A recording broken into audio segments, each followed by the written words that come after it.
2011년 3월 11일 후쿠시마 원전 폭발 인류 역사상 최악의 재난. 2011년 3월 11일 오후 2시 46분. 일본 도호쿠 지방 태평양 연안에서 규모 9.0의 강진이 발생했습니다. 이 지진은 일본 역사상 가장 강력한 지진이었으며 전 세계적으로도 1900년 이후 네 번째로 강한 초대형 지진으로 기록되었습니다. 그러나 이는 시작에 불과했습니다. 지진 발생 직후 최대 40.5m 높이의 거대한 쓰나미가 일본 동북부 해안을 덮쳤습니다. 거대한 물결은 마을을 쓸어버렸고 수많은 사람들이 미처 대피할 시간도 없이 물살에 휩쓸렸습니다. 지진과 쓰나미가 휩쓸고 간 자리에는 12만 채 이상의 건물이 붕괴되었고 1만 5,897명이 사망하는 참사가 벌어졌습니다. 하지만 더욱 심각한 문제는 따로 있었습니다. 쓰나미의 충격으로 인해 후쿠시마 원자력 발전소가 무너졌습니다. 방사능이 유출되었고 수십만 명이 긴급 대피해야 했습니다. 이 재난은 일본뿐만 아니라 전 세계를 충격에 빠뜨렸습니다. 일본 역사상 최악의 재난. 동일본 대지진이 남긴 피해는 상상을 초월했습니다. 지진으로 인해 지구 자전축이 10에서 25cm 이동하며 하루가 1.8마이크로초 짧아졌습니다. 일본의 주요 섬인 혼슈가 동쪽으로 2.4m 이동하였습니다. 440만 가구가 전력 공급이 중단되었으며 150만 가구는 물 공급이 끊겼습니다.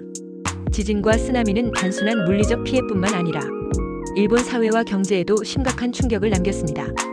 일본은행은 긴급 조치로 15조 엔을 방출했으며 세계은행은 이 재난으로 인한 경제적 손실을 2,350억 달러로 추산했습니다. 이는 역사상 가장 큰 경제적 피해를 남긴 자연재해 중 하나로 기록되었습니다. 지진과 쓰나미가 지나간 후 가장 심각한 문제는 후쿠시마 제1원자력 발전소의 폭발이었습니다. 쓰나미로 인해 전력 공급이 끊기면서 냉각 시스템이 가동을 멈췄고 원자로 내부 온도가 치솟으며 노심이 용해되었습니다. 이후 수소 폭발이 연쇄적으로 일어나며 3개의 원자로가 붕괴되었습니다. 방사능이 유출되었고 일본 정부는 원전 반경 20km를 강제 대피 구역으로 지정했습니다. 수십만 명이 집을 떠나야 했으며 일부 지역은 아직도 사람이 살지 못합니다.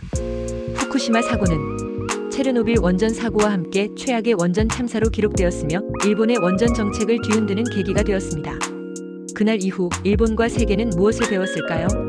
동일본 대지진은 일본 사회에 깊은 상처를 남겼지만 동시에 많은 교훈을 남겼습니다. 일본은 기존의 내진 설계를 더욱 강화했고 쓰나미 대피소와 경보 시스템을 개선했습니다. 사고 이후 일본 정부는 원전 가동을 중단하고 신재생 에너지로의 전환을 모색했습니다. 그러나 전력 부족 문제로 인해 다시 원전 가동을 재개하는 딜레마에 빠졌습니다. 동일본 대지진 이후 전 세계적으로 쓰나미 경보 시스템과 원전 안전 규정이 강화되었습니다. 동일본 대지진은 단순한 자연재해가 아니라 현대 사회가 어떻게 재난을 대비해야 하는지에 대한 경고였습니다. 이 사건을 통해 우리는 자연 앞에서 겸손해야 하며 철저한 대비와 신속한 대응이 얼마나 중요한지를 다시금 깨닫게 되었습니다. 구독과 좋아요는 영상을 제작하는 데 큰 힘이 됩니다.